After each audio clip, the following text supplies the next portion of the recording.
The problem with our society isn't that the good people aren't law-abiding and morally rooted citizens that generally, in an unprovoked manner, don't want to hurt others or see others in pain and misfortune. The good people aren't maliciously, prejudicially, and intolerantly judging and demeaning others, save perhaps unconsciously, in order to impress the tainted souls that, unbeknown to them, control them and the way they think. No, it is the bad people who are presently the ones controlling the narrative. It is the bad people who are the ones who have us so deeply nuzzled within this clandestine nightmare we unwittingly live. It's the bad people that give social and political systems across the board a bad name, i.e. capitalism, communism, anarchy, etc. Because the truth is, no matter how lawless, broken, and corrupt a given system may conceptually be portrayed as to the propagated masses, it is through this controlling of the narrative that is exactly why the bad people with the loudest voices are always the most loving, tolerant, and open-minded, and just about every other positive word that inflates the way that we perceive them, whilst they deflate the social worth of others via trolling, nitpicking, and nagging, planting ignorant seeds of thought into our minds that then grow into self-fulfilling prophecies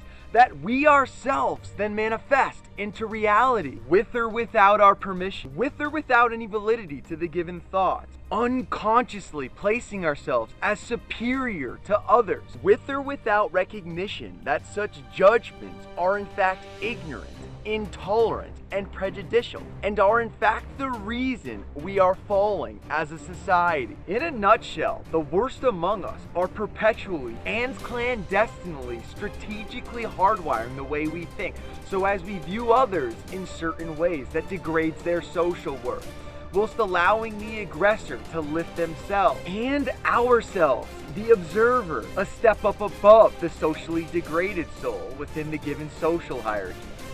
They are that whisper in our ear, "She's weird," paired with the squinting of the eyes and the tightening of the lips, that issues to us the feelings that we are literally and often unconsciously being forced to feel, told that we are supposed to feel towards a given soul by the worst among us hiding in plain sight. Those souls most often masterfully pretending to be our best friends, loving, church-going, and active members of the given community, and who are generally liked by most they meet, all the while concealing their utter narcissism behind the level of rank they've achieved within the various hierarchies they've chosen to submit themselves to, and all in the name of selfish seekings of self-preservation. You see, the problem is, we live in this world where nearly everyone has been so deeply bullied, and often in ways that are completely over our head, as the worst among us are proficient at keeping their attacks under the radar, that we find ourselves voting for the underdogs that are in fact horribly skewed human beings, embodying nothing but masterful duplicity and superficiality, and concealing outright selfishness and self-indulgence from the public's eye. For example, everyone wants to believe in these celebrity news anchors and politicians who are perpetually being negatively blasted by generally a good 50% of the population. And on that note, are themselves perpetually blasting the other 50% of the population, themselves perpetuating the perpetual circles of negativity and spreading ignorance, bullying, and prejudice, yet in a despicably, societally, socially justifiable manner, as they victimize themselves and their respective teams. But this is exactly why humans like Tucker Carlson, Donald Trump, and Hillary Clinton, just to name a few, are in social and political power, because they're the most proficiently superficial and duplicitous souls, most actively playing the game of triumph. And they're the ones with the strongest voices controlling the narrative. They're the ones telling us exactly what we want to hear, and thus exactly what they want us to think, whilst completely concealing from view their outright egomania, superiority complex, and utterly selfish, clandestine, and generally tainted agenda. And it is all because we live in this world where everyone is perpetually being bullied, in which we all unconsciously want to see the bullied thrive. So we blindly stand behind these duplicitous and meretricious people who are proficient at one thing: controlling the narrative with loud and often charismatic voices through lies, deception, and generally deeply skewed intentions. These people who we've often never met and who have often given us no good reason to like them, other than because they are an alpha, they are tough, they are socially dominant, and choose your favorite news channel has told us to like them. Which is also why, if I may, and if it isn't blatantly apparent, that the world is presently clandestinely egomaniacal, hypocritical, petty, selfish, self-centered, self-indulgent, meretricious, and duplicitous, because the worst among us are completely and unquestionably in control of who gets to thrive and who gets to wither, controlling the narrative. In this despicably tainted and selfish elitist meritocracy we've arrogantly chosen to create, what we need is a judge of the bad guys to correct the crooked narrative being painted by theirs truly. What we need is a judge that isn't out to shun and degrade these fallen souls in the same ignorant way they've shunned and degraded others. Rather to set them straight and then to stand them back up as humans so we can all walk together towards our destiny as a team. Because, again, the good people of this world aren't out to maliciously hurt others, physically or mentally. But there is, in fact, a great majority of humans who would and do. And it is those souls that are controlling the narrative. The ones that presently aren't being judged and degraded as mere footstools to someone else's triumph.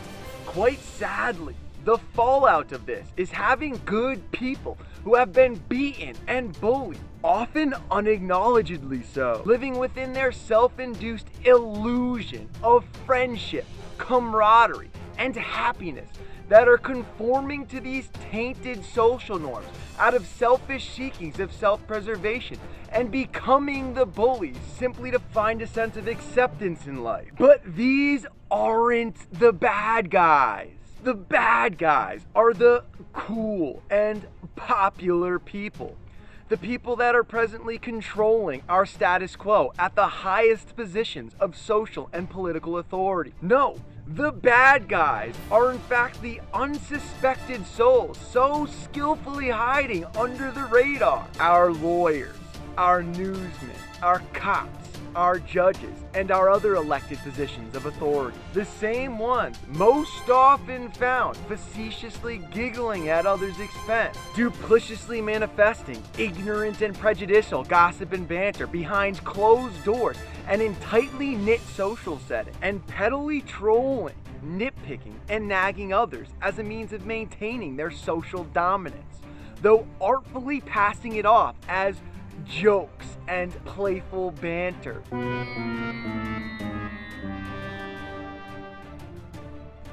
It's time for the good guys to start controlling the narrative and stop complacently conforming to every negative thought or action that has been elusively and maliciously planted into our heads about others, particularly about those souls that don't care to excel in this superficial and duplicitous reality we live. The first footstools for those who seek to triumph. Because letting the darkness control the narrative for this long is why the darkness presently owns us. It's why the good guys are presently homeless and jobless, living in slums and suffering physical and mental ailments. It's why the bad guys, The most selfish, self-indulgent, and egotistical narcissists presently have all the money and social and political power and are controlling truth. It's why the light has lost its ability to be the defender of itself, and it is why we are presently falling as a society.